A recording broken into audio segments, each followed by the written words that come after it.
Estamos quase finalizando o Evangelho de Marcos.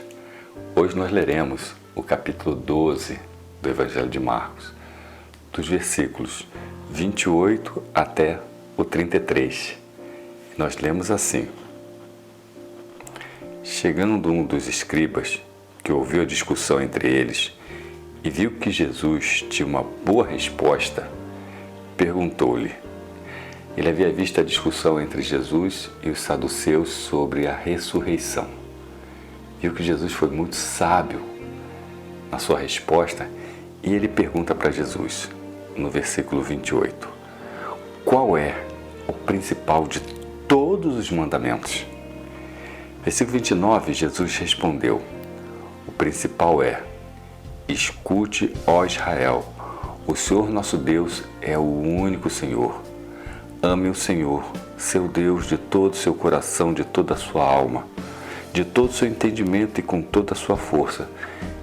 O segundo é: ame o seu próximo como a si mesmo. Jesus citou 2 mandamentos: amar a Deus com toda a sua força, com todo o seu coração, toda a sua alma, todo o seu entendimento, e amar o próximo como a si mesmo. Mas se esses 2 são os mandamentos, onde ficam os 10 mandamentos? Os tão famosos 10 mandamentos. Esses 2 mandamentos aqui são a essência dos 10 mandamentos. Os 10 mandamentos, na verdade, são um desdobramento desses 2 mandamentos para o mundo que se encontra separado de Deus. Então vamos lá aos 10 mandamentos para compreender o que Jesus respondeu para esse doutor da lei. Os 10 mandamentos nós encontramos lá em Êxodo, no capítulo 20. Depois ele se encontra repetido em Deuteronômio 5. O primeiro mandamento diz assim: não tenha outros deuses diante de mim. Deus sabia que o ser humano separado dele sempre se colocaria em primeiro lugar, fazendo de si o seu próprio Deus. Então Deus disse: não tenha outros deuses diante de mim. O segundo: não faça para você imagem de escultura, qualquer semelhança com qualquer ser criado ou qualquer coisa criada por Deus. O ser humano que retira Deus da sua condição de Deus acaba criando deuses de madeira, de prata, de ouro, de metal, para controlar Deus e colocar Deus onde quiser. Então Deus deixa de ser Deus. E o ser humano passa a colocar ele na cabeceira da cama, no altar de um pedestal, mas é o ser humano querendo controlar Deus. Ainda vemos isso nos dias de hoje, quando seres humanos pensam poder dar ordem em Deus. O terceiro mandamento diz: não tome o nome do Senhor, seu Deus, em vão. Isso é, pessoas são transformadas em filhos de Deus e depois representam mal a Deus. Então o nome Filho de Deus coloca o nome de Deus em vão. Nós não temos o direito de representar mal a Deus na condição de seus filhos. O quarto mandamento diz: lembre-se do dia de sábado para o santificar, porque em 6 dias o Senhor fez o céu, a terra, o mar e tudo que neles há, e ao 7º dia descansou. Por isso o Senhor abençoou o dia de sábado e o santificou. O sábado não tem nada a ver com os judeus. O mandamento diz que o sábado tem a ver com a criação. No Éden, quando não havia castas humanas, havia apenas raça humana. Foi dado antes da existência do pecado. Então foi dado para a eternidade. Então o sábado foi dado para o ser humano e Deus o santificou e Deus o abençoou. Não tem o ser humano, homem algum, o direito de mudar esse dia que Deus santificou.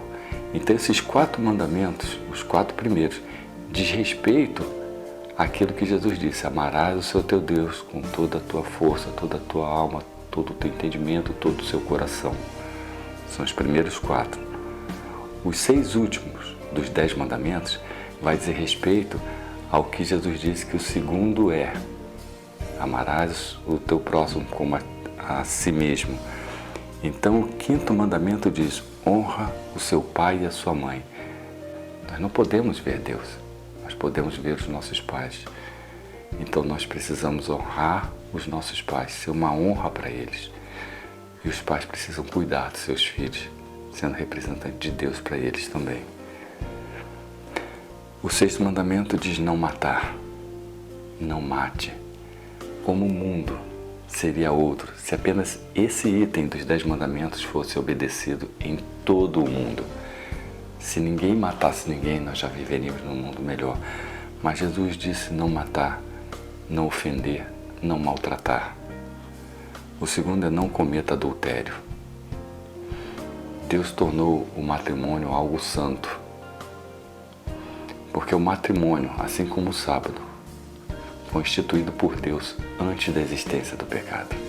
Foi dado no Éden também. O 8º mandamento: não furte. Não tome para si aquilo que pertence a outro. Mas não temos o direito de roubar material, o emocional, o espiritual, de ninguém. Não temos esse direito. O 9º mandamento diz: não dê falso testemunho contra o seu próximo. Não engane. Não pratique mentira. O pai da mentira, a palavra de Deus diz que é o diabo. O livro do Apocalipse diz que os mentirosos não entrarão no reino de Deus. A verdade, ela liberta.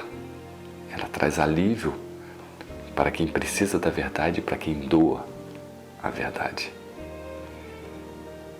Os 9 primeiros mandamentos podem ser mensurados por conta de ações praticadas pelo ser humano.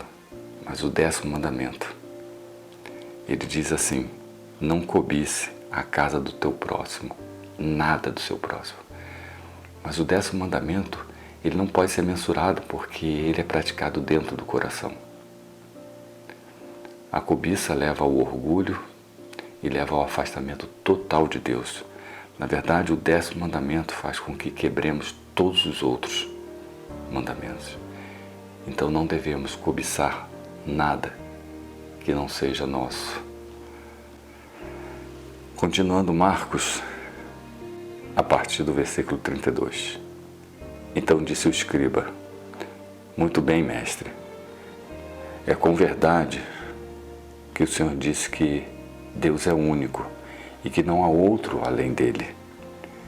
E amar a Deus de todo o coração, de todo o entendimento e com todas as forças, e amar ao próximo como a si mesmo, é mais do que todos os holocaustos e sacrifícios. Versículo 34.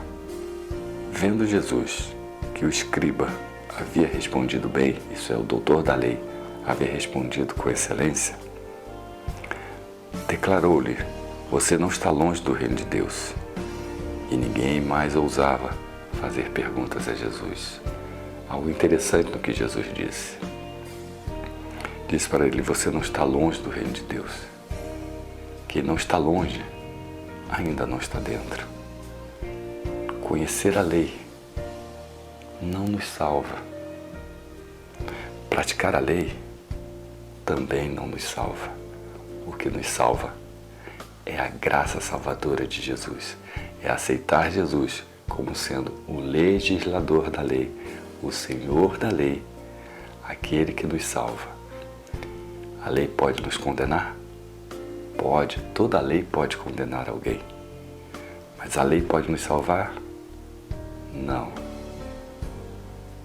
A lei pode apenas mostrar que já não nos encontramos condenados, pois nenhuma condenação há para aqueles que estão em Cristo Jesus, o nosso Senhor. Meu desejo é que você fique com Jesus na mente e no coração.